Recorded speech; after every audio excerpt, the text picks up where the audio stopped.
ಪ್ರಿಯ ಈ ಭಾಗದ ಎರಡನೇ ಸಂಚಿಕೆ ದಿನ ಬನ್ನಿ ಆ, ಪ್ರಾರ್ಥನೆಯೊಂದಿಗೆ ಮಂಗಳಾಚರಣದೊಂದಿಗೆ ಈ ದಿನದ ಚರ್ಚೆಯನ್ನು ಪ್ರಾರಂಭ ಮಾಡೋಣ.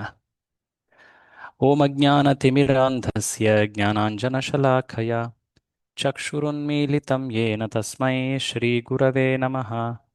ನಮಃ ಓಂ ವಿಷ್ಣುಪಾದಾಯ ಕೃಷ್ಣಪ್ರೇಷ್ಠಾಯ ಭೂತಲೆ ಶ್ರೀಮತೆ ಭಕ್ತಿವೇದಾಂತ ಸ್ವಾಮಿನ್ನಿತಿ ನಾಮಿನೇ.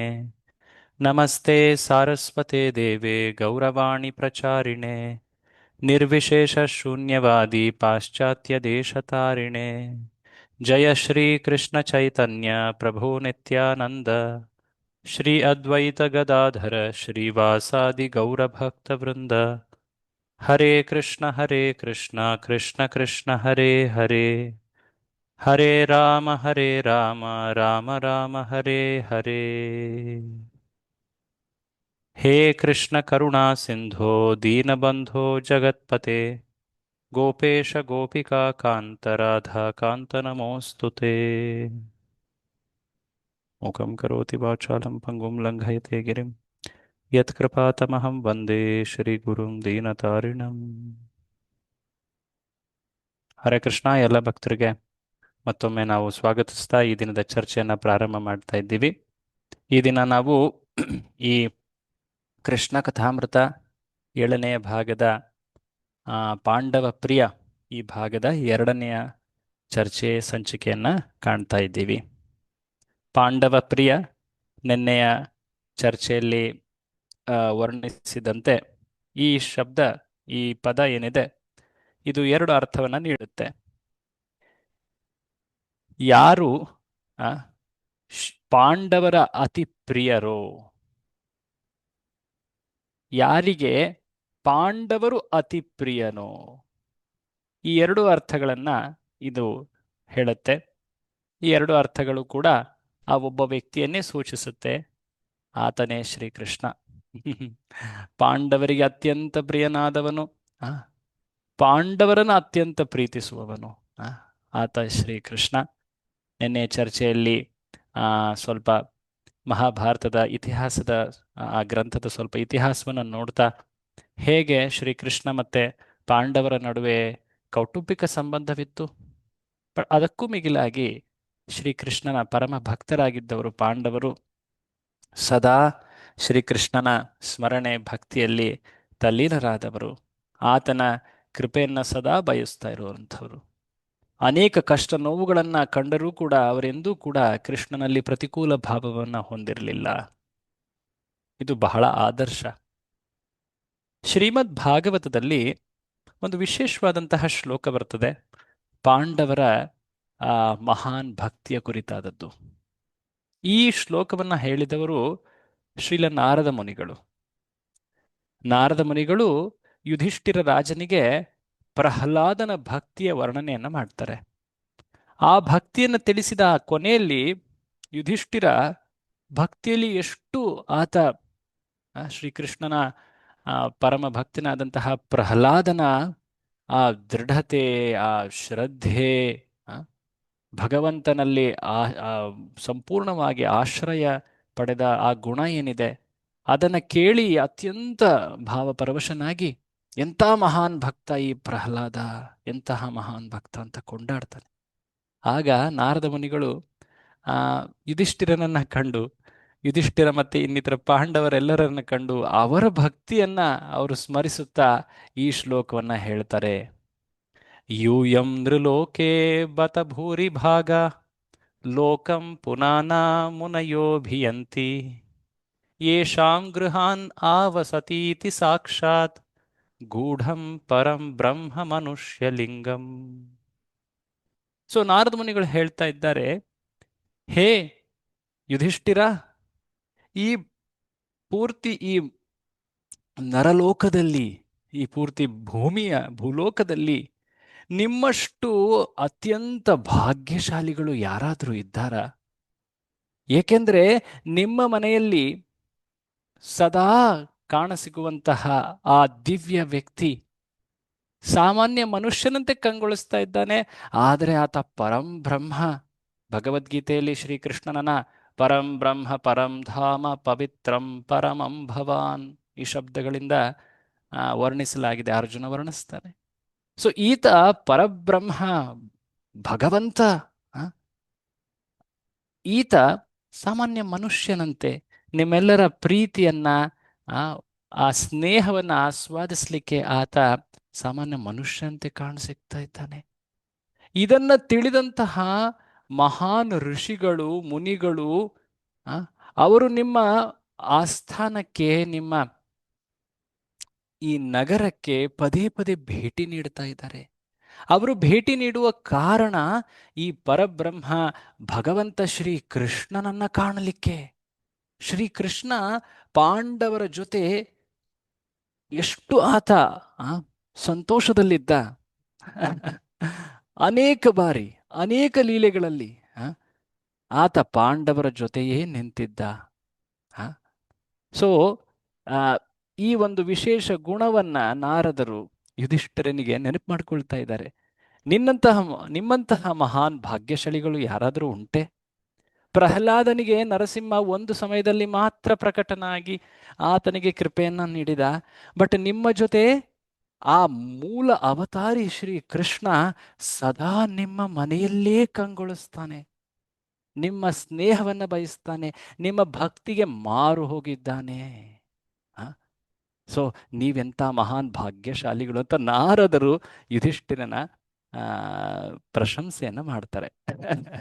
ಸೊ ಹೀಗೆ ಭಾಗವತದಲ್ಲಿ ಶ್ರೀಕೃಷ್ಣ ಮತ್ತು ಪಾಂಡವರ ಅನ್ಯೋನ್ಯ ಸಂಬಂಧವನ್ನ, ಆ ಪ್ರೀತಿಯ ಸಂಬಂಧವನ್ನ, ಭಕ್ತಿಯ ಸಂಬಂಧವನ್ನ ಕೊಂಡಾಡಲಾಗಿದೆ. ನಿನ್ನೆ ಚರ್ಚೆಯಲ್ಲಿ ನಾವು ನೋಡ್ತಾ ಇದ್ವಿ, ಆ ದಿನ ದ್ವಾರಕೆಯ ಸಭೆಯಲ್ಲಿ ಒಬ್ಬ ಅಪರಿಚಿತ ಒಂದು ಸಂದೇಶವನ್ನ ತಂದಿದ್ದ. ಆತ ಆ 20,000 ರಾಜರನ್ನ ಪ್ರತಿನಿಧಿಸ್ತಾ ಒಂದು ಸಂದೇಶವನ್ನ ತಂದಿದ್ದ.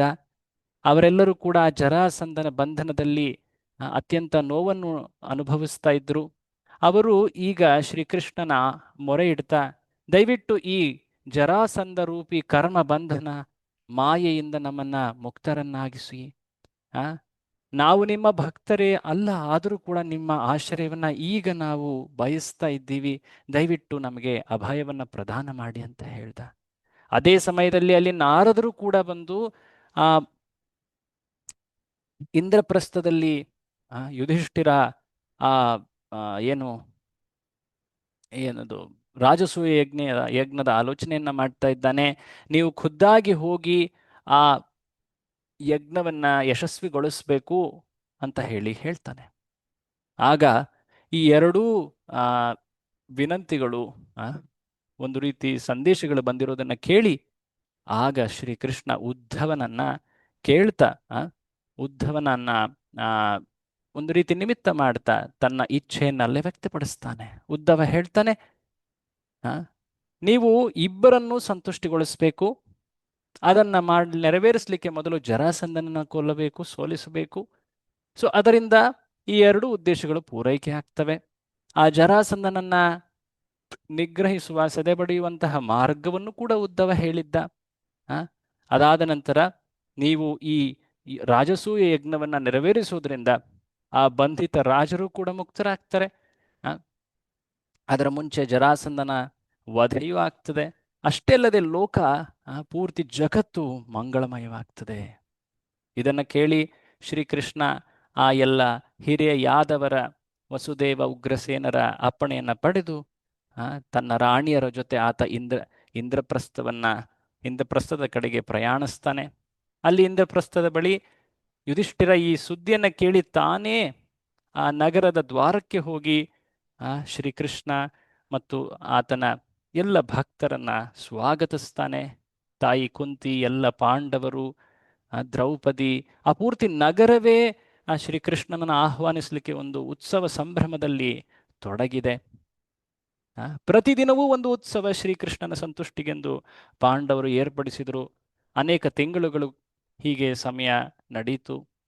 ಒಂದು ದಿನ ಯುಧಿಷ್ಠಿರ ಶ್ರೀಕೃಷ್ಣ ಏಕಾಂತದಲ್ಲಿದ್ದಾಗ ಆತನ ಬಳಿ ಹೋಗಿ ಈ ವಿನಂತಿಯನ್ನ ಹೇಳಿದ್ದ. ನಿನ್ನೆ ನಾವು ನೋಡಿದ್ವಿ ಅಲ್ವಾ? ನನಗೆ ರಾಜಸೂಯ ಯಜ್ಞವನ್ನು ನೆರವೇರಿಸಲಿಕ್ಕೆ ಇಚ್ಛೆಯುಂಟಾಗಿದೆ, ದಯವಿಟ್ಟು ಇದನ್ನು ಯಶಸ್ವಿಗೊಳಿಸಿ. ಈ ರಾಜಸೂಯ ಯಜ್ಞವನ್ನ ಅನುಷ್ಠಾನ ಮಾಡುವಂತಹ ಮುಖ್ಯ ಕಾರಣ, ಅದರ ಹಿಂದಿನ ಕಾರಣ, ಅದು ನಿಮ್ಮ ಮಹಾನ್ ಭಕ್ತಿ ಸೇವೆಯ ಮಹಿಮೆಯನ್ನು ಜಗತ್ತಿಗೆ ತಿಳಿಸಬೇಕು ಅನ್ನೋ ಒಂದು ಮುಖ್ಯ ಕಾರಣ. ಅಲ್ಲಿ ಯುಧಿಷ್ಠಿರ ಬಹಳ ಒಂದು ಸುಂದರವಾದಂತಹ ಒಂದು ವರ್ಣನೆಯನ್ನು ಕೂಡ ಮಾಡ್ತಾನೆ. ನೋಡಿ, ಆ ವರ್ಣನೆ ಹೀಗೆ ಬರ್ತಾ ಇದೆ. ಹೇ ಭಗವಂತ, ನಿಮ್ಮ ಚರಣಗಳನ್ನ ಯಾವೊಬ್ಬರು ಧ್ಯಾನಿಸ್ತಾರೋ ಅವರ ಚಿತ್ತದಿಂದ ಎಲ್ಲ ರೀತಿಯ ಅಭದ್ರಗಳು ನಾಶವಾಗಿ ಹೋಗ್ತವೆ. ಯಾರೊಬ್ಬರು ನಿಮ್ಮ ಚರಣದ ಅಥವಾ ನಿಮ್ಮ ಭಕ್ತಿ ಸೇವೆಯ ಮಹಿಮೆಯನ್ನ ಕೇಳ್ತಾರೋ ಅವರು ಮುಕ್ತಿಯನ್ನ ಪಡೀತಾರೆ. ಅಷ್ಟೇ ಅಲ್ಲದೆ ಈ ಜಗತ್ತಿನ ಸಂಬಂಧದಲ್ಲಿರುವಂತಹ ಎಲ್ಲ ಬಯಕೆಗಳನ್ನು ಕೂಡ ಅವರು ಪೂರೈಸ್ಕೊಳ್ತಾರೆ. ಎಲ್ಲ ರೀತಿಯ ಆಶೀಷ ಅಥವಾ ಆಶೀರ್ವಾದವನ್ನು ಪಡೀತಾರೆ. ಸೊ ಇಹ ಮತ್ತು ಪರ, ಭೌತಿಕ ಮತ್ತು ಆಧ್ಯಾತ್ಮಿಕ ಎಲ್ಲ ರೀತಿಯ ಯಶಸ್ಸನ್ನ ಪಡಿಲಿಕ್ಕೆ ಈ ಮಾರ್ಗ ಅತ್ಯಂತ ಶ್ರೇಷ್ಠ. ಯಾವ ಮಾರ್ಗ ಅದು? ಅವಿರತ ಧ್ಯಾನ, ಶ್ರವಣ, ಆ ಭಗವಂತನ ಚರಣದ ಕುರಿತಾಗಿರುವಂಥದ್ದು.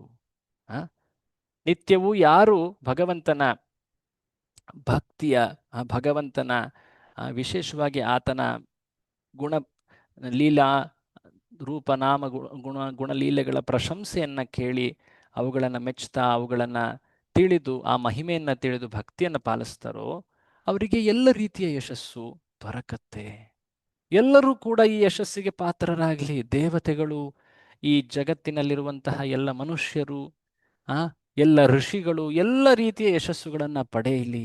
ಹಾಗಾಗಿ ಈ ಯಜ್ಞವನ್ನು ದಯವಿಟ್ಟು ನೀವು ಯಶಸ್ವಿಗೊಳಿಸಿ ಅಂತ ಶ್ರೀಕೃಷ್ಣನಿಗೆ ಭಿನ್ನವಿ ಮಾಡ್ಕೊಳ್ತಾ ಇದ್ದಾನೆ ಯುಧಿಷ್ಠಿರ. ಶ್ರೀಕೃಷ್ಣ ಈ ವಿನಂತಿಯನ್ನ ಕೇಳಿ ಆತ ಮುಗುಳ್ನಗ್ತಾ ಹೇಳ್ತಾನೆ, ಓ ಯುಧಿಷ್ಠಿರ.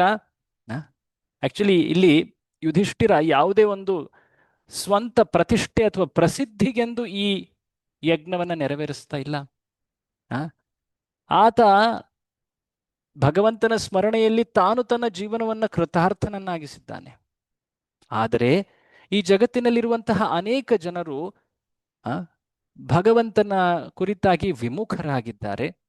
ಅಂಥವರ ಮುಂದೆ ಭಗವಂತನ ಮಹಿಮೆಯನ್ನ ಪ್ರದರ್ಶಿಸಿದಾಗ ಆ ಯಜ್ಞದಲ್ಲಿ ಪೂರ್ತಿ ಬ್ರಹ್ಮಾಂಡದ ಎಲ್ಲ ಶ್ರೇಷ್ಠ ವ್ಯಕ್ತಿಗಳು ಅಲ್ಲಿ ನೆರೆದು ಆ ಸಮಯದಲ್ಲಿ ಆ ಅಗ್ರಪೂಜೆಯ ಏರ್ಪಾಟಾದಾಗ ಅಲ್ಲಿ ಶ್ರೀಕೃಷ್ಣನನ್ನ ಪೂರ್ತಿ ಬ್ರಹ್ಮಾಂಡದಲ್ಲಿ ಅತಿ ಶ್ರೇಷ್ಠ ಪೂಜನೀಯ ವ್ಯಕ್ತಿ ಅಂತ ತೋರಿಸಿ ಆತನ ಪೂಜೆಯನ್ನ ಮಾಡಿದಾಗ ಎಲ್ಲರೂ ಕೂಡ ಆ ಶ್ರೀಕೃಷ್ಣನ ಮಹಿಮೆಯನ್ನ ತಿಳಿತಾರೆ. ಆಗ ಶ್ರೀಕೃಷ್ಣನಲ್ಲಿ ಆತನ ಭಕ್ತಿಯಲ್ಲಿ ಶ್ರದ್ಧೆ ಉಂಟಾಗ್ತದೆ, ಅವರ ಜೀವನ ಮಂಗಳಮಯವಾಗ್ತದೆ. ಈ ರೀತಿಯಾದಂತಹ ಉದ್ದೇಶ ಈ ಮಹಾನ್ ಭಕ್ತ ಯುಧಿಷ್ಠಿರನದ್ದು. ಆತ ಯಾವುದೇ ಸ್ವಂತ ಪ್ರತಿಷ್ಠೆ ಅಥವಾ ರಾಜ್ಯ ಲೋಭ, ಭೌತಿಕ ಸುಖದ ಇಚ್ಛೆ ಇಟ್ಟು ಈ ಕಾರ್ಯವನ್ನ ಮಾಡ್ತಾ ಇಲ್ಲ. ಆತನ ಕುಲದಲ್ಲಿ ಹಿಂದೆ ಕೆಲ ರಾಜರು ಮಾಡಿದ್ರು. ಪಾಂಡುರಾಜನು ಕೂಡ ಈ ಯಜ್ಞವನ್ನ ಮಾಡಲಿಕ್ಕೆಂದು ನಾರದರ ಮೂಲಕ, ಪಾಂಡುರಾಜ ಈಗಾಗಲೇ ಆತ ಬೇರೊಂದು ಲೋಕದಲ್ಲಿ ಆತ ಆಗಲೇ ದೇಹಾಂತ್ಯವಾಗಿತ್ತು ಆತನದ್ದು.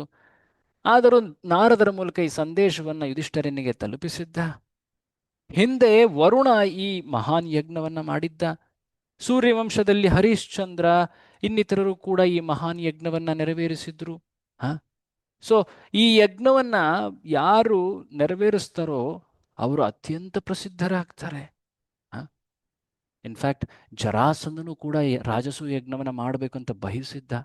ಬಟ್ ಆದರೆ ಆತನ ಪ್ರಯತ್ನಗಳು ಯಶಸ್ವಿ ಆಗಿರಲಿಲ್ಲ. ಈಗ ಇಲ್ಲಿ ಯುಧಿಷ್ಠಿರ ಬಯಸ್ತಾ ಇದ್ದಾನೆ.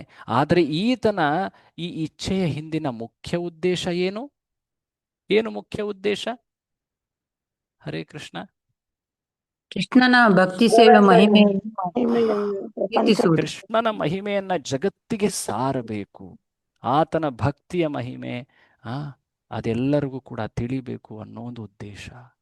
ಸೊ ಕೃಷ್ಣನಿಗೆ ಆತ ಈ ವಿನಂತಿಯನ್ನ ಮಾಡಿದಾಗ ಕೃಷ್ಣ ಆತನ ಹೃದಯದ ಅಭಿಲಾಷೆಯನ್ನ ತಿಳಿದು ಎಷ್ಟು ಕರುಣಾಮಯಿ ನನ್ನ ಮಹಾನ್ ಭಕ್ತ ಯುಧಿಷ್ಠಿರ ಅಂತ ತಿಳಿದು ಆತನ ಆ ವಿನಂತಿಗೆ ಅನುಮೋದಿಸ್ತಾನೆ.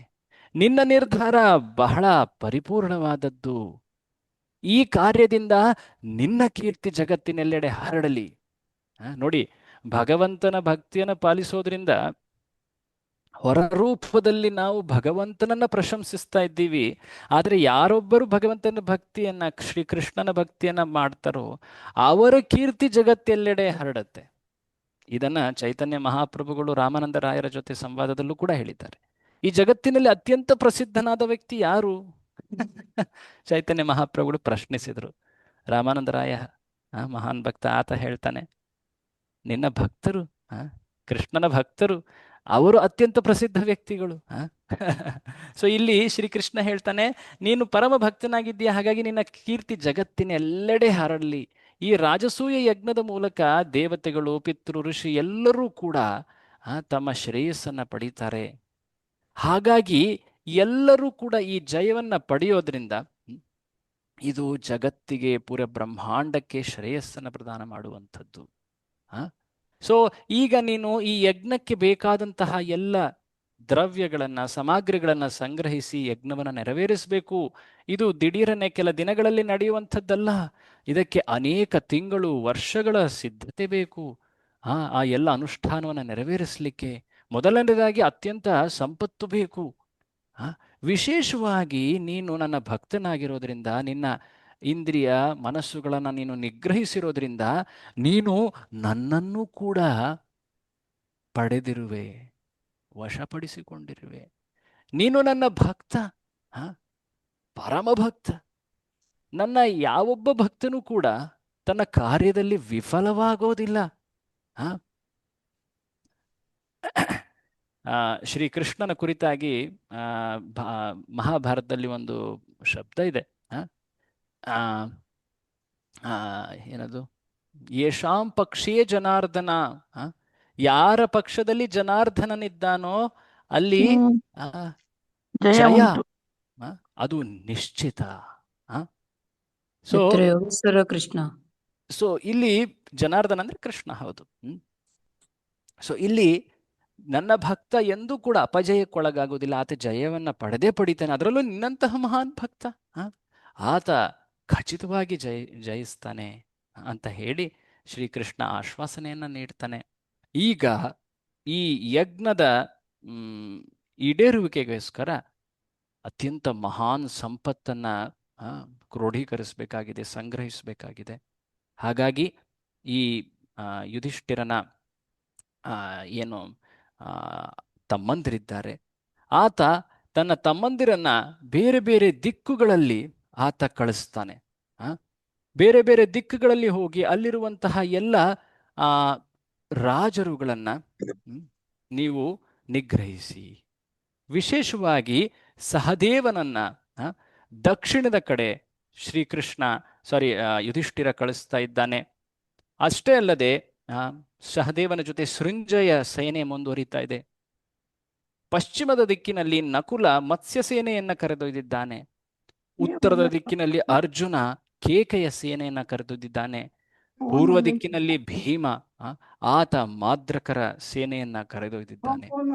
ಈ 4 ದಿಕ್ಕುಗಳಲ್ಲಿ ಎಲ್ಲ ದಿಕ್ಕಿನಲ್ಲೂ ಕೂಡ ಎಲ್ಲ ರಾಜರು ಶ್ರೀಕೃಷ್ಣನ, ವಿಶೇಷವಾಗಿ ಈ ಯುಧಿಷ್ಠಿರನ ಸರ್ವಾಧಿಪತ್ಯವನ್ನ ಸ್ವೀಕರಿಸಿ ಅವರು ಈ ಯಜ್ಞಕ್ಕೆ ತಾವೇ ತಲೆಬಾಗ್ತಾ ಇದ್ದಾರೆ. ಹೀಗಿರುವಾಗ ಒಬ್ಬ ರಾಜ, ಮಹಾನ್ ರಾಜ, ಈತ ಈ ಯಜ್ಞವನ್ನ ಸ್ವೀಕರಿಸಲಿಲ್ಲ, ಅನುಮೋದಿಸಲಿಲ್ಲ. ಆತನೇ ಜರಾಸಂಧ.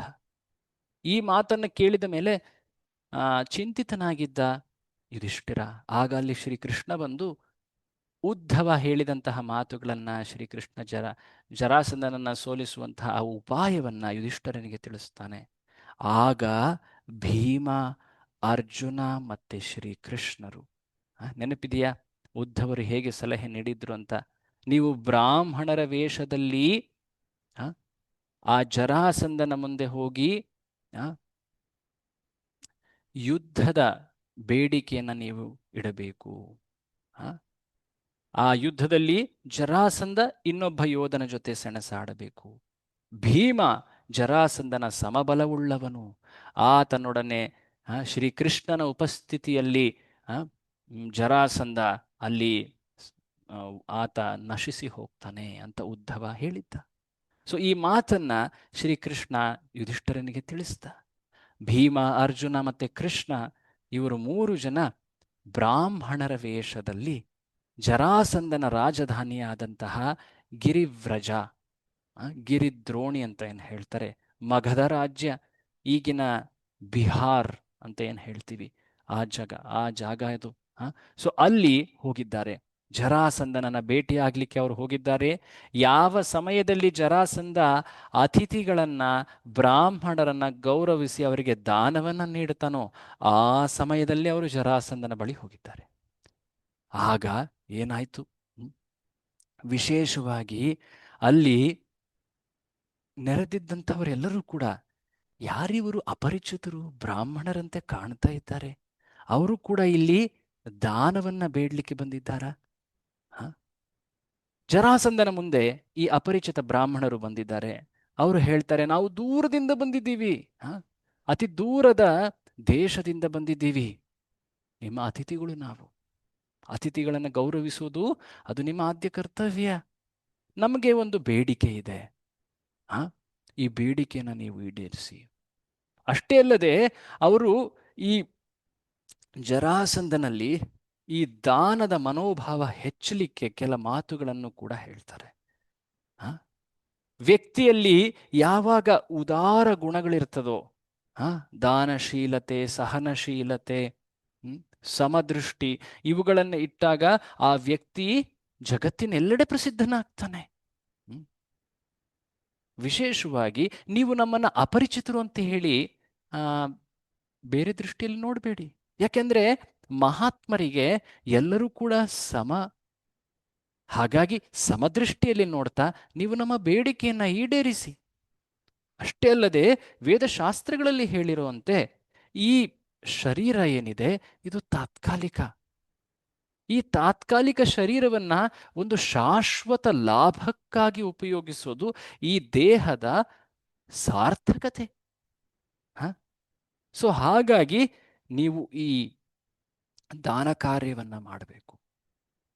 ಯಾರಿಗೆ ದಾನ ನೀಡುವ ಸಾಮರ್ಥ್ಯವಿದೆಯೋ ಅವರು ದಾನ ನೀಡದಿದ್ದರೆ ಅವರು ಜಗತ್ತಿನ ಜನರಿಂದ ನಿಂದನೆಗೊಳಗಾಗ್ತಾರೆ.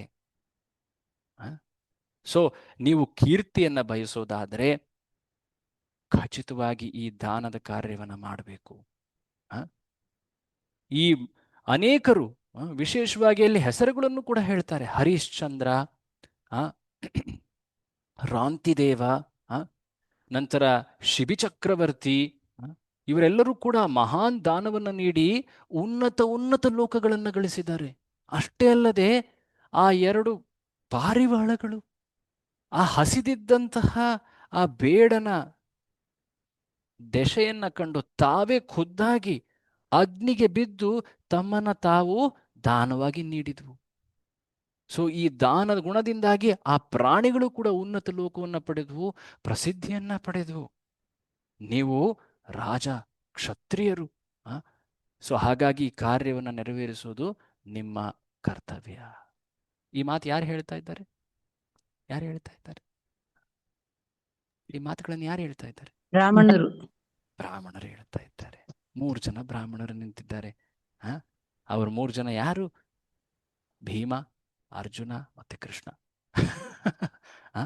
ಸೊ ವಿಶೇಷವಾಗಿ ಭೀಮ, ಅರ್ಜುನ ಅವರು, ಕೃಷ್ಣನು ಕೂಡ, ಬಟ್ ಭೀಮ, ಅರ್ಜುನ ವಿಶೇಷವಾಗಿ ಅವರ ದೇಹವನ್ನ ನೋಡಿದಾಗ ಜರಾಸಂಧನಿಗೆ ಒಂದು ರೀತಿಯ ಸಂಶಯ ಉಂಟಾಯಿತು.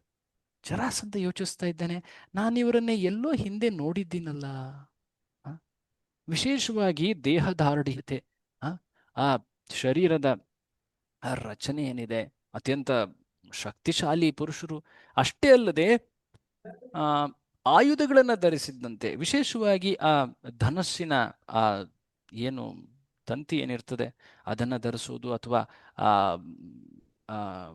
ಗದಾಯುದ್ಧವಾಗಿರಬಹುದು ಅಥವಾ ಕತ್ತಿ ಯುದ್ಧವಾಗಿರಬಹುದು, ಅವುಗಳನ್ನು ಉಪಯೋಗಿಸಿರೋದ್ರಿಂದ ಅವರ ಶರೀರದ ಮೇಲೆ ಕೆಲ ಗುರುತುಗಳು ಕೂಡ ಕಾಣ್ತಾ ಇವೆ. ಏನಿದು, ರಾಜರಂತೆ ಕಾಣ್ತಾ ಇದ್ದಾರೆ, ಆದ್ರೆ ಬ್ರಾಹ್ಮಣರ ವೇಷದಲ್ಲಿದ್ದಾರಲ್ಲ. ಆದರೂ ಕೂಡ ಪರವಾಗಿಲ್ಲ, ನಾನು ನನ್ನ ದಾನದ ಕರ್ತವ್ಯವನ್ನು ನೆರವೇರಿಸ್ತೀನಿ ಅಂತ ಹೇಳಿ ಜರಾಸಂಧ ಈಗ ಆ ದಾನವನ್ನು ನೀಡ್ಲಿಕ್ಕೆ ಮುಂದೆ ಹೋಗ್ತಾ ಇದ್ದಾನೆ. ಇವರು ಅಪರಿಚಿತರಾಗಿದ್ರೂ ಕೂಡ, ಇವರು ರಾಜರಂತೆ ಕಂಡರೂ ಕೂಡ ಇವರಿಗೆ ನಾನು ದಾನವನ್ನು ನೀಡ್ತೇನೆ. ಯಾಕೆಂದ್ರೆ ವಿಷ್ಣು ಅಂತ ತಿಳಿದಿದ್ರೂ ಕೂಡ ಅಸುರ ರಾಜನಾದಂತಹ ಆ ಬಲಿ ಚಕ್ರವರ್ತಿ, ಆತ ತನ್ನ ಗುರುವಿನ ಮಾತನ್ನು ಕೇಳಿದ ಮೇಲೂ ಕೂಡ ಆ ವಿಷ್ಣುವಿಗೆ, ಆ ವಾಮನನಿಗೆ ದಾನವಾಗಿ ಭೂಮಿಯನ್ನ ನೀಡಿದ್ದ. ಆತನೇನೋ ತನ್ನ ರಾಜ ಪದವಿಯನ್ನ ಕಳೆದುಕೊಂಡ, ಆದರೆ ಆತನ ಪ್ರಸಿದ್ಧಿ ಈಗಲೂ ಕೂಡ ಇದೆ ನೋಡಿ. ಈಗಲೂ ಕೂಡ, ಇಂದಿನ ಸಮಯದಲ್ಲೂ ಕೂಡ ಎಲ್ಲರೂ ಕೂಡ ದೀಪಾವಳಿ ಆಚರಿಸ್ತೀವಿ. ಆ ದೀಪಾವಳಿಲಿ ಒಂದು ವಿಶೇಷ ದಿನ ಬರುತ್ತೆ, ಬಲಿ ಮಹಾರಾಜಂದು. ಗೊತ್ತಿದೆಯಾ? ಹರೇ ಕೃಷ್ಣ. ಬಲಿಪಾಡ್ಯಮಿ. ಸೊ ಬಲಿ ಮಹಾರಾಜನ ದಾನಶೀಲತೆಯನ್ನ ಈಗಲೂ ಕೂಡ ಜನರು ಸ್ಮರಿಸ್ತಾರೆ. ಆಕ್ಚುಲಿ ಬಲಿ ಮಹಾರಾಜನ ಅತ್ಯಂತ ಶ್ರೇಷ್ಠ ಗುಣ ಅಂದ್ರೆ ಭಗವಂತನ ಭಕ್ತಿ. ಬಟ್ ಆದ್ರೂ ಕೂಡ ದಾನಶೂರ ಬಲಿ, ಬಲಿ ಮಹಾರಾಜನ ಆತ್ಮ ಸಮರ್ಪಣೆ ಅಂತ ಎಲ್ಲ ಕೇಳ್ತೀವಿ. ಸೊ ಆತನಂತೆ ನಾನು ಕೂಡ ಶಾಶ್ವತ ಕೀರ್ತಿಯನ್ನ ಪಡಿಬೇಕು ಅನ್ನೋ ಒಂದು ಇಚ್ಛೆಯಿಂದ ಜರಾಸಂಧ ಹೇಳ್ತಾ ಇದ್ದಾನೆ, ಓ ಬ್ರಾಹ್ಮಣರೇ, ನಿಮಗೆ ಬೇಕಾದದ್ದನ್ನ ಕೇಳಿ, ನನ್ನ ಪ್ರಾಣವನ್ನೇ ಕೇಳಿ, ನನ್ನ ತಲೆಯನ್ನು ಕೂಡ ನಾನು ನೀಡ್ಲಿಕ್ಕೆ ನಿಮಗೆ ಸಿದ್ಧನಾಗಿದ್ದೀನಿ. ಈ ರೀತಿಯಾಗಿ ಯಾರು ಹೇಳ್ತಾ ಇದ್ದಾರೆ? ಜರಾಸಂಧ ಹೇಳ್ತಾ ಇದ್ದಾನೆ. ಜರಾಸಂಧನ ಈ ಮಾತುಗಳನ್ನ ಕೇಳಿದ ತಕ್ಷಣ ವೇಷ ಮರೆಸಿಕೊಂಡಿದ್ದಂತಹ ಶ್ರೀಕೃಷ್ಣ ಆಗ ಮಾತನಾಡ್ತಾನೆ, ಬಹಳ ಉತ್ತಮ, ನಾವು ಯುದ್ಧಕ್ಕಾಗಿಯೇ ಬಂದಿದ್ದೀವಿ. ನಾವು ಕ್ಷತ್ರಿಯರು ದ್ವಂದ್ವ ಯುದ್ಧವನ್ನ ಬಯಸ್ತಾ ಇದ್ದೀವಿ. ದ್ವಂದ್ವ ಯುದ್ಧ ಅಂದ್ರೆ ಒಬ್ಬ ವ್ಯಕ್ತಿ ಇನ್ನೊಬ್ಬ ವ್ಯಕ್ತಿಯ ಜೊತೆ ಸೆಣಸಾಡೋದು. ಸೈನ್ಯಗಳು ಸೆಣಸಾಡೋದಿಲ್ಲ, ಕೇವಲ ಆ ಇಬ್ಬರು ಮುಖ್ಯ ವ್ಯಕ್ತಿಗಳು ಒಂದೊಂದು ಪಡೆಯಿಂದ ಒಬ್ಬೊಬ್ಬ ವ್ಯಕ್ತಿ ಸೆಣಸಾಡ್ತಾರೆ. ಅವರಿಬ್ಬರ ಸೆಣಸಾಟದ ಫಲವೇ ಆ ಪೂರ್ತಿ ಯುದ್ಧದ ತೀರ್ಮಾನವಾಗಿರ್ತದೆ. ಸೊ ದ್ವಂದ್ವ ಯುದ್ಧವನ್ನ ಬಯಸ್ತೀವಿ.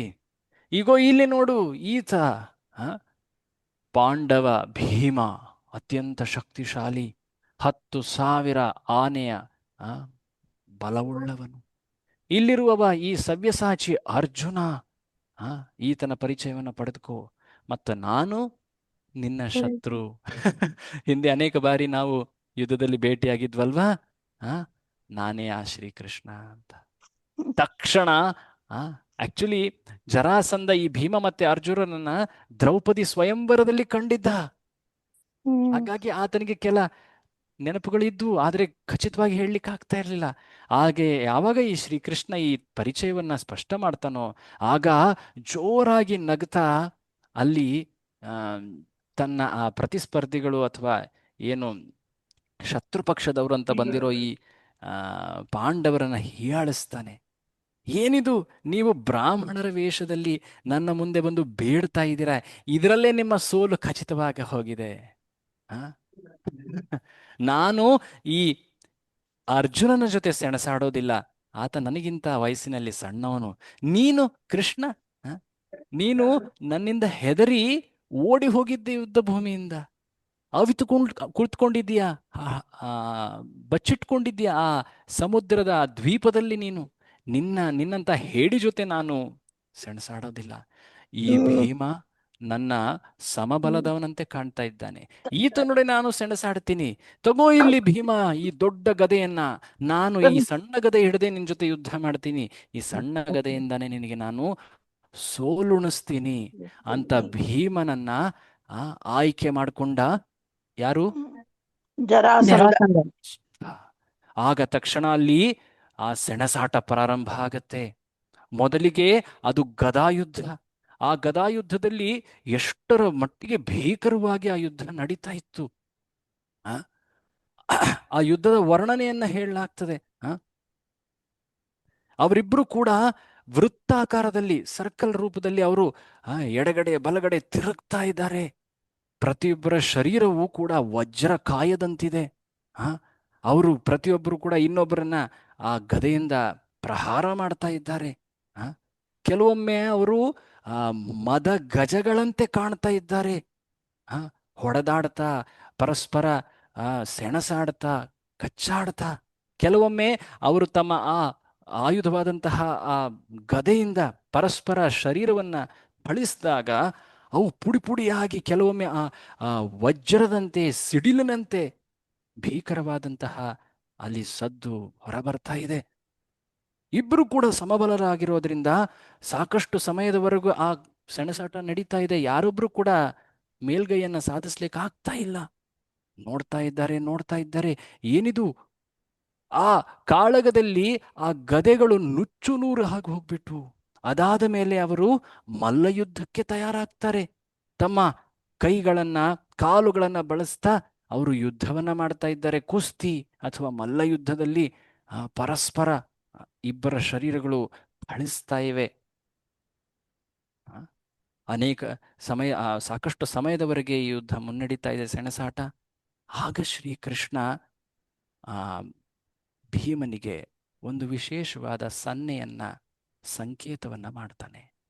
ಹತ್ತಿರದಲ್ಲಿ ಬಿದ್ದಂತಹ ಒಂದು ಮರದ ಕೊಂಬೆಯನ್ನ ಹಿಡಿದು ಆ ಮರದ ಕೊಂಬೆಯನ್ನ ಆತ ಎರಡು ಕೈಗಳಿಂದ ಬೇರ್ಪಡಿಸ್ತಾನೆ. ಆ ಮರದ ಕೊಂಬೆಯನ್ನ ಸೀಳಿ ತೋರಿಸ್ತಾನೆ. ಅದರಿಂದ ಆತ ಅವನಿಗೆ ಸಂಕೇತ ಮಾಡ್ತಾ ಇದ್ದಾನೆ. ಈ ಜರಾಸಂಧ ಹುಟ್ಟಿದಾಗ ಎರಡು ಹೋಳಾಗಿತ್ತು ಆತನ ಶರೀರ. ಆ ಶರೀರವನ್ನ ಜರ ಎನ್ನುವಂತಹ ಒಬ್ಬ ರಾಕ್ಷಸಿ ತನ್ನ ಮಾಯಾವಿ ವಿದ್ಯೆಯಿಂದ ಜೋಡಿಸಿದ್ಲು. ಹಾಗಾಗಿ ಈತನ ಅಂತ್ಯವಾಗೋದು ಕೂಡ ಆ ಶರೀರವನ್ನ ಸೀಳಿದಾಗ, ಎರಡು ಭಾಗಗಳಾಗಿ ಮಾಡಿದಾಗ, ಅದು ಆ ಸಂಕೇತದ ಹಿಂದಿನ ಸಂದೇಶವಾಗಿತ್ತು. ಬಲರಾಮ ಇದನ್ನ ಗಮನಿಸಿ ಶ್ರೀಕೃಷ್ಣನ ಸಂದೇಶದಂತೆಯೇ ಆ ಭೀಕರನಾದಂತಹ ಆ ದುಷ್ಟನಾದಂತಹ ಆ ಜರಾಸಂಧನನ್ನ ಕೆಳ ಹೊರಳಿ ಹಾಕಿ ಒಂದು ಕಾಲನ್ನ ಆತನ ತೊಡೆಯ ಮೇಲಿಟ್ಟು ಇನ್ನೊಂದು ಕಾಲನ್ನ ಆತ ಮೇಲೆತ್ತಿ ಗುದದ್ವಾರದಿಂದ ಹಿಂಭಾಗದಿಂದ ಆ ಕಾಲನ್ನ ಮೇಲೆಳಿತಾ ಇದ್ದಾನೆ. ಆ ಶರೀರವನ್ನ ಸೀಳ್ತಾ ಇದ್ದಾನೆ. ನೋಡ್ತಾ ಇದ್ದ ಹಾಗೆ ಆ ಶರೀರ ಎರಡು ಭಾಗವಾಗಿ ಹೋಯಿತು. ಒಂದು ಕಣ್ಣು, ಒಂದು ಕೈ, ಒಂದು ಕಾಲು, ಈ ರೀತಿಯಾದಂತಹ ಎರಡು ಭಾಗಗಳಲ್ಲಿ ಕಾಣಸಿಗ್ತವೆ. ತಕ್ಷಣವೇ ಅಲ್ಲಿದ್ದಂತಹ ಎಲ್ಲ ಪ್ರಜೆಗಳು ಹಾ ಹಾ ಹಾ ಹಾ ಅಂತ ಹೇಳಿ ಹಾಹಾಕಾರ ಮಾಡ್ತಾರೆ. ಆ ಪೂರ್ತಿ ಆಕಾಶದೆಲ್ಲೆಲ್ಲಿ ಆ ಶೋಕದ ಹಾಹಾಕಾರ ಉಂಟಾಗ್ತದೆ.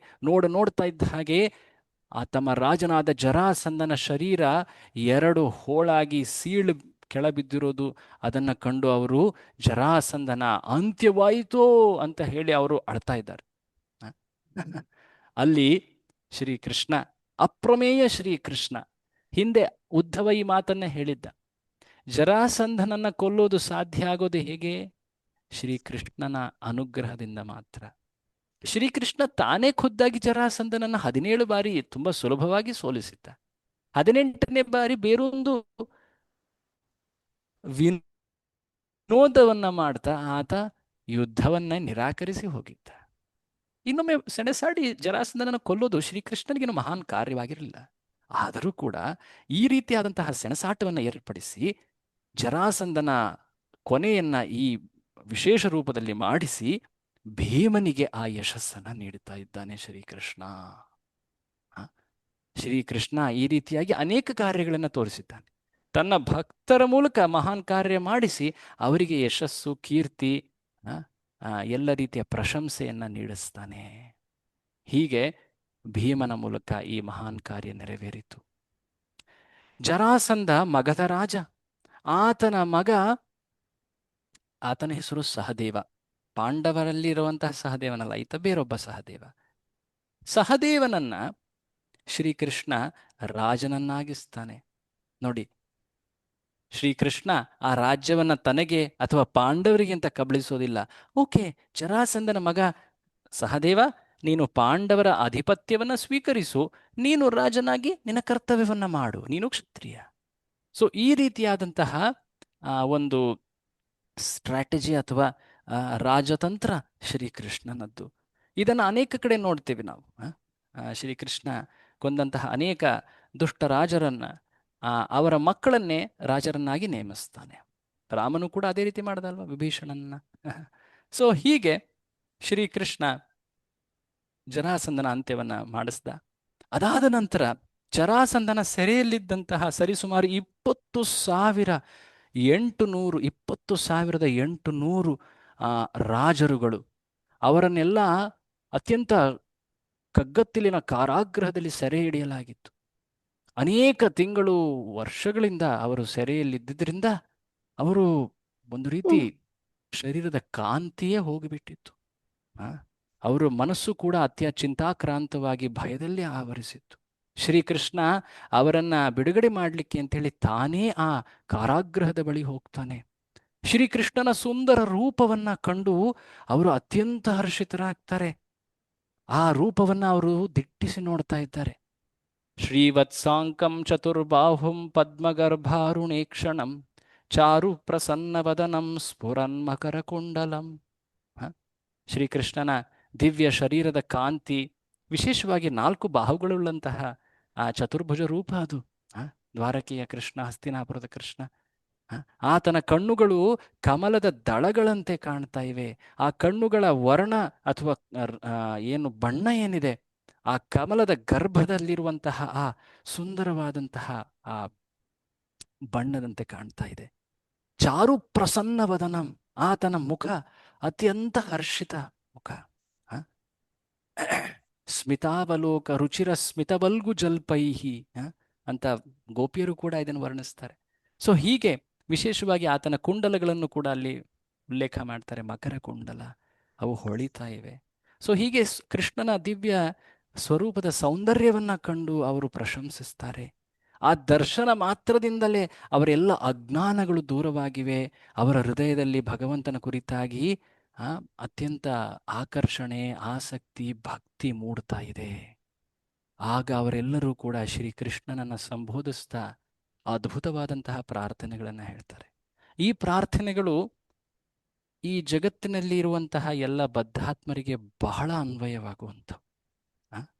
ಅವರು ಹೇಳ್ತಾರೆ, ನಾವು ಇಲ್ಲಿವರೆಗೆ ಈ ಒಂದು ಕಠೋರ ಬಂಧನದಲ್ಲಿದ್ವಿ. ಈ ರಾಜ ದುಷ್ಟನಾದಂತಹ ಈ ಜರಾಸಂಧನ ಬಂಧನದಲ್ಲಿ. ಹೇಳ್ಬೇಕಂದ್ರೆ ಈ ಬಂಧನ ಇದು ನಮ್ಮ ಪೂರ್ವಕರ್ಮದ ಫಲವೇ. ನಾವು ಜರಾಸಂಧನನ್ನ ದೂಷಿಸೋದಿಲ್ಲ. ಆ ಬಂಧನದ ಕಾರಣದಿಂದಾಗಿ ನಾವು ನಿಮಗೆ ಸಂದೇಶವನ್ನ ಕಳುಹಿಸಿದ್ವಿ. ನೀವು ಅತ್ಯಂತ ಕೃಪಾಮಯರಾಗಿರೋದ್ರಿಂದ ನೀವೇ ಆ ಜರಾಸಂಧನನ್ನ ಕೊಂದು ನಮ್ಮನ್ನ ಬಿಡುಗಡೆ ಮಾಡಲಿಕ್ಕೆ, ನಮಗೆ ದರ್ಶನ ನೀಡ್ಲಿಕ್ಕೆಂದು ಬಂದಿದ್ದೀರಾ. ಆ ಜರಾಸಂಧನ ಬಂಧನ ನಮಗೆ ವರವಾಯಿತು. ನೋಡಿ, ಜೀವನದಲ್ಲಿ ಬರುವಂತಹ ಕಷ್ಟಗಳನ್ನ ಒಬ್ಬ ಭಕ್ತ ಭಗವಂತನ ಕೃಪೆಯ ನಿಮಿತ್ತಗಳು, ಕಾರಣಗಳು ಅಂತ ಆತ ಕಾಣ್ತಾನೆ. ಇದು ಭಾಗವತದಲ್ಲಿ ಅನೇಕ ಪ್ರಸಂಗಗಳಲ್ಲಿ ಬರುವಂತಹ ಒಂದು ವರ್ಣನೆ. ಜರಾಸಂಧನನ ನಾವು ದೂಷಿಸೋದಿಲ್ಲ. ಆತನ ಕಾರಣದಿಂದಾಗಿ ತಾನೇ ನಾವು ನಿಮ್ಮ ಈ ಸುಂದರ ದರ್ಶನ ಕೃಪೆಗೆ ಪಾತ್ರರಾದ್ವಿ. ಇಲ್ಲಿವರೆಗೆ ನಾವು ಈ ಭೌತಿಕ ಅಭಿಲಾಷೆಗಳಲ್ಲಿ, ಕಾಮ, ಕ್ರೋಧ, ಲೋಭ ಇವುಗಳಲ್ಲಿ ನಾವು ನಮ್ಮನ್ನ ಕಳೆದುಕೊಂಡು ಬಿಟ್ಟಿದ್ವಿ. ಅಹಂಕಾರದಿಂದಾಗಿ ಮೋಹಿತರಾಗಿದ್ವಿ. ಇನ್ಮುಂದೆ ಈ ಯಾವುದೇ ರೀತಿಯ ಭೌತಿಕ ಅಪೇಕ್ಷೆಗಳನ್ನು ನಾವು ಬಯಸೋದಿಲ್ಲ. ಸ್ವರ್ಗವಾಗ್ಲಿ ಮೋಕ್ಷವೂ ಆಗ್ಲಿ ಯಾವುದನ್ನೂ ಬಯಸೋದಿಲ್ಲ. ಸಾಯುಜ್ಯವೂ ಬೇಡ. ನಿಮ್ಮ ಪ್ರೇಮ ಭಕ್ತಿಯನ್ನು ನಾವು ಹೇಗೆ ತಾನೇ ಬೇಡುವುದು? ಅದು ಅತ್ಯಂತ ಉನ್ನತವಾದದ್ದು. ಬಟ್ ದಯವಿಟ್ಟು ನಮಗೆ ನೀವು ಈ ಒಂದು ಅನುಗ್ರಹವನ್ನ ಮಾಡಿ. ಬಹಳ ಮುಖ್ಯವಾದಂತಹ ಅನುಗ್ರಹ ಕೇಳ್ತಾ ಇದ್ದಾರೆ ನೋಡಿ. ಇದು ನಮಗೆ ಬಹಳ ಮುಖ್ಯವಾದದ್ದು. ಏನದು? ನಿಮ್ಮನ್ನ ನಿರಂತರವಾಗಿ ಸ್ಮರಣೆ ಮಾಡುವಂತಹ ಆಶೀರ್ವಾದವನ್ನು ನಮಗೆ ನೀಡಿ. ನಾವು ಮೋಕ್ಷವನ್ನ ಬಯಸೋದಿಲ್ಲ. ಈ ಜಗತ್ತಿನಲ್ಲಿ ನಾವು ಎಲ್ಲಿವರೆಗೆ ಈ ಕರ್ಮಗಳ ಫಲದಿಂದಾಗಿ ಇಲ್ಲಿರಬೇಕು ಅಂತ ಇದೆಯೋ ಅದು ಆಗ್ತಾನೆ ಇರಲಿ. ನಮ್ಮ ಜೀವನದಲ್ಲಿ ಸುಖ ದುಃಖಗಳು ಅವು ಹೇಗೆ ಬರಬೇಕು ಬರ್ತಾನೆ ಇರಲಿ. ನಿಮ್ಮ ಪ್ರೇಮ ಭಕ್ತಿ ಅದು ಅತ್ಯಂತ ಉನ್ನತವಾದದ್ದು. ಅದನ್ನ ಚಿಂತಿಸುವುದು ಕೂಡ ನಮಗೆ ಸಾಧ್ಯವಾಗುವುದಿಲ್ಲ. ನಮಗೆ ನಿಮ್ಮ ನಿರಂತರ ಸ್ಮರಣೆಯ ಆಶೀರ್ವಾದವನ್ನು ನೀಡಿ. ಅದು ಹೇಗೆ ಮಾಡಬೇಕು ಅನ್ನೋ ವಿಧಾನವನ್ನು ತಿಳಿಸ್ಕೊಡಿ. ಅಂತ ಶ್ರೀ ಕೃಷ್ಣನಿಗೆ ಅವರು ಬೇಡ್ತಾ ಇದ್ದಾರೆ. ಯಾರು ಬೇಡ್ತಾ ಇದ್ದಾರೆ? ಯಾರು ಬೇಡ್ತಾ ಇದ್ದಾರೆ? 50,000 ಜನರು ರಾಜರು ಗುರುಗಳು 10,000 ಬಂಧನದಲ್ಲಿದ್ದವರು. ರಾಜರು ಇವರೆಲ್ಲರೂ ಕೂಡ ಇವರೆಲ್ಲ ಬೇಡ್ತಾ ಇದ್ದಾರೆ. ಕೊನೆಯದಲ್ಲಿ ಅವರು ಅತ್ಯಂತ ಸುಂದರವಾದ ಒಂದು ಶ್ಲೋಕವನ್ನ ಹೇಳ್ತಾರೆ. ಈ ಶ್ಲೋಕ ಬಹಳ ಪ್ರಸಿದ್ಧ. ಸಾಕಷ್ಟು ಜನ ಪ್ರತಿದಿನ ಕೂಡ ಈ ಶ್ಲೋಕವನ್ನ ಪಠಿಸ್ತಾ ಇರ್ತೀರ. ಕೃಷ್ಣಾಯ ವಾಸುದೇವಾಯ ಹರಯೇ ಪರಮಾತ್ಮನೆ ಪ್ರಣತ ಕ್ಲೇಶನಾಶಾಯ ಗೋವಿಂದಾಯ ನಮೋ ನಮಃ. ಕೊನೆಯಲ್ಲಿ ಅವರು ಎಲ್ಲ ಈ ಶ್ಲೋಕವನ್ನು ಹೇಳ್ತಾರೆ. ಹೇ ವಸುದೇವ ಪುತ್ರನಾದಂತಹ ಅತ್ಯಂತ ಸುಂದರ ಸ್ವರೂಪನಾದ ಶ್ರೀಕೃಷ್ಣ, ನೀನೇ ಆ ಹರಿ, ಎಲ್ಲರ ಅಮಂಗಳವನ್ನ ಕದಿಯುವಂಥವನು ನೀನು. ನೀನು ಬಹಳ ಚತುರ ಚೋರ. ನೀನು ಪರಮಾತ್ಮ ಅಂತರ್ಯಾಮಿ. ಪ್ರಣತ ಕ್ಲೇಶ ನಾಶ. ಯಾರು ನಿನ್ನಲ್ಲಿ ಪ್ರಣತರು ಅಥವಾ ಶರಣಾಗತರಾಗ್ತಾರೋ ಅವರ ಎಲ್ಲ ರೀತಿಯ ಕ್ಲೇಶಗಳನ್ನು ನಾಶ ಮಾಡ್ತೀಯ. ವಿಶೇಷವಾಗಿ ನಿನ್ನ ವಿರಹದ ಆ ದುಃಖವೇನಿದೆ ಅದನ್ನು ನೀನು ನಾಶ ಮಾಡ್ತೀಯ. ನೀನು ಮುಖ್ಯವಾಗಿ ಗೋವಿಂದ, ಹಸುಗಳಿಗೆ ಅತ್ಯಂತ ಪ್ರಿಯನಾದವನು, ಭೂಮಿಗೆ ಅತ್ಯಂತ ಪ್ರಿಯನಾದವನು. ನಿನ್ನ ಸಂಪರ್ಕದಲ್ಲಿ ಎಲ್ಲರೂ ಕೂಡ ಸಂತೋಷವು ಒಳಗಾಗ್ತಾರೆ. ಹಾಗಾಗಿ ಪ್ರತಿಯೊಬ್ಬರ ಇಂದ್ರಿಯಗಳನ್ನು ಕೂಡ ನೀನು ಸಂತುಷ್ಟಿಗೊಳಿಸ್ತೀಯ. ಹಾಗಾಗಿ ನಿನ್ನ ಹೆಸರು ಗೋವಿಂದ. ಗೋವಿಂದಾಯ ನಮೋ ನಮಃ. ಸೊ ಇವರು ಈ ಒಂದು ಸುಂದರವಾದಂಥ ಪ್ರಸಿದ್ಧವಾದಂತಹ ಈ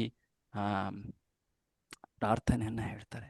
ಶ್ರೀಕೃಷ್ಣ ಅವರ ಪ್ರಾರ್ಥನೆಯನ್ನು ಗೌರವಿಸ್ತಾ ಅವರೆಲ್ಲರಿಗೂ ಉಪದೇಶಿಸ್ತಾನೆ.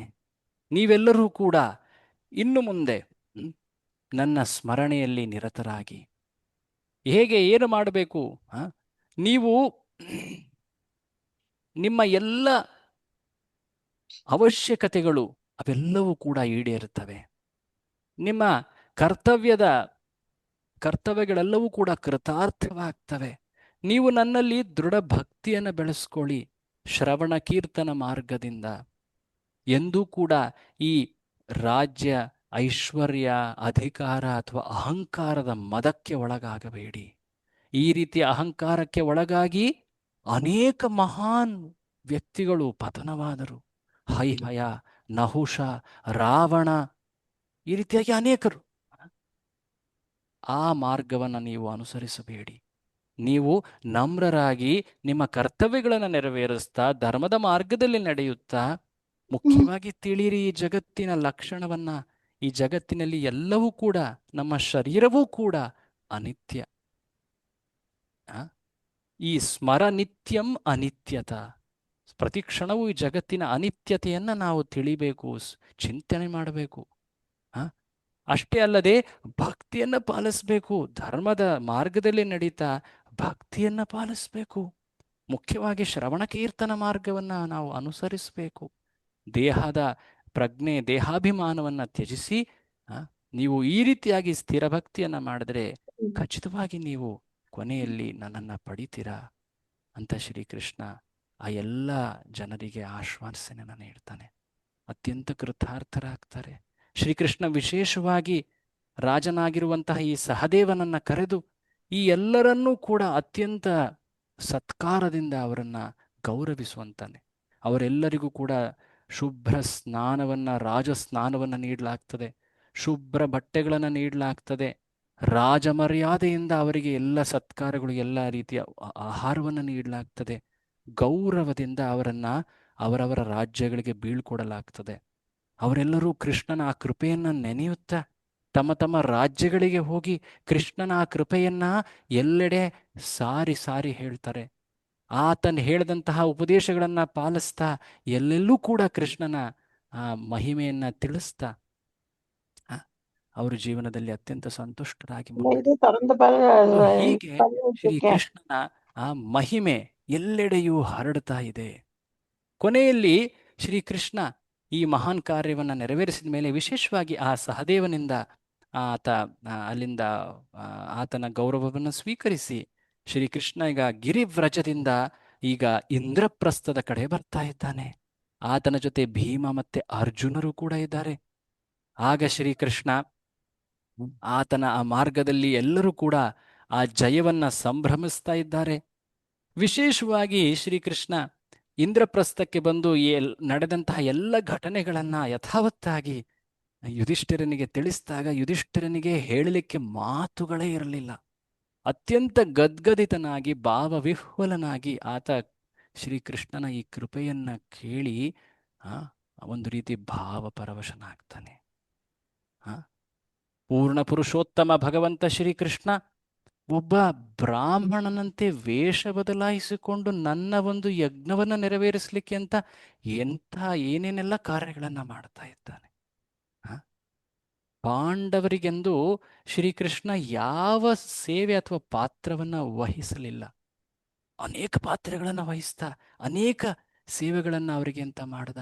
ಇದನ್ನೆಲ್ಲ ನೆನೆದು ನೆನೆದು ನೆನೆದು ಯುಧಿಷ್ಠಿರ ಯಾವಾಗಲೂ ಕೂಡ ಶ್ರೀಕೃಷ್ಣನ ಸ್ಮರಣೆಯಲ್ಲಿ ಅಳತಾ ಇದ್ದ ಅಂತ ಭಾಗವತದಲ್ಲಿ ವರ್ಣಿಸಲಾಗ್ತದೆ. ಸೊ ಹೀಗೆ ಶ್ರೀಕೃಷ್ಣನ ಈ ವಿಶೇಷ ಗುಣ ಭಕ್ತವತ್ಸಲ ಗುಣ. ಹಾಗೆಂದೇ ಶ್ರೀಕೃಷ್ಣನಿಗೆ ಆ ಪಾಂಡವ ಪ್ರಿಯ ಅಂತ ಹೇಳಲಾಗಿದೆ. ಈಗ ಎಲ್ಲೆಡೆಯೂ ಕೂಡ ಪಾಂಡವರ ಯುಧಿಷ್ಠಿರನ ಸರ್ವಾಧಿಪತ್ಯ ಈಗ ಸ್ಥಾಪಿತವಾಗಿದೆ. ಈಗ ಯಜ್ಞದ ಅನುಷ್ಠಾನ ನೆರವೇರಬೇಕಾಗಿದೆ. ಯಜ್ಞದ ಮುಖ್ಯ ಭಾಗ ಈಗ ಪ್ರಾರಂಭವಾಗುತ್ತಿದೆ. ಆ ಯಜ್ಞ ರಾಜಸೂಯ ಯಜ್ಞ. ಅದು ಎಲ್ಲರೂ ಕೂಡ ನೆರವೇರಿಸಲಾಗದಂತಹ ಯಜ್ಞ. ಅದು ಬಹಳ ಅಪರೂಪದ ಯಜ್ಞ. ಹಿಂದೆ ವರುಣ ದೇವತೆ ವರುಣ ಇದನ್ನು ನೆರವೇರಿಸಿದ್ದ. ಆ ರೀತಿಯಲ್ಲಿ ಈಗ ಯುಧಿಷ್ಠಿರ ಆ ಯಜ್ಞವನ್ನು ಅನುಷ್ಠಾನ ಮಾಡೋನಿದ್ದಾನೆ. ಬ್ರಹ್ಮಾಂಡದಲ್ಲಿ ಎಲ್ಲರಿಗೂ ಕೂಡ ಆತ ಆಹ್ವಾನವನ್ನು ಕಳಿಸಿದ್ದಾನೆ. ಎಲ್ಲರೂ ಕೂಡ ಅಲ್ಲಿ ಬರೋರಿದ್ದಾರೆ. ಈಗ ಅನುಷ್ಠಾನವನ್ನು ಪ್ರಾರಂಭ ಮಾಡ್ತಾ ಇದ್ದಾರೆ. ಆ ರಾಜಸೂಯ ಯಜ್ಞದ ಬಗ್ಗೆ ವರ್ಣನೆಯನ್ನು ನಾವು ಮುಂದಿನ ಚರ್ಚೆಯಲ್ಲಿ ಸಂಚಿಕೆಯಲ್ಲಿ ನೋಡೋಣ. ಶ್ರೀಲ ಪ್ರಭುಪಾದರು ಈ ಎಲ್ಲ ವರ್ಣನೆಗಳನ್ನು ತಮ್ಮ ಕೃಷ್ಣ ಪುಸ್ತಕದಲ್ಲಿ ಬಹಳ ಚೆನ್ನಾಗಿ ವರ್ಣಿಸಿದ್ದಾರೆ. ತಾವೆಲ್ಲರೂ ಕೂಡ ಅದನ್ನು ಓದಿ ಇನ್ನಷ್ಟು ಇದರ ಮಹಿಮೆಯನ್ನು ವರ್ಣನೆಯನ್ನು ತಾವೆಲ್ಲರೂ ಪಡೀರಿ ಅಂತ ಹೇಳ್ತಾ ಈ ದಿನದ ಚರ್ಚೆಯನ್ನು ನಾವಿಲ್ಲಿ ವಿರಾಮ ಮಾಡ್ತಾ ಇದ್ದೀವಿ. ತಮ್ಮೆಲ್ಲರಿಗೂ ಹೃತ್ಪೂರ್ವಕವಾದಂತಹ ಧನ್ಯವಾದಗಳು. ಹರೇ ಕೃಷ್ಣ. ಶ್ರೀಲ ಪ್ರಭುಪಾದರಿಗೆ ಜೈ.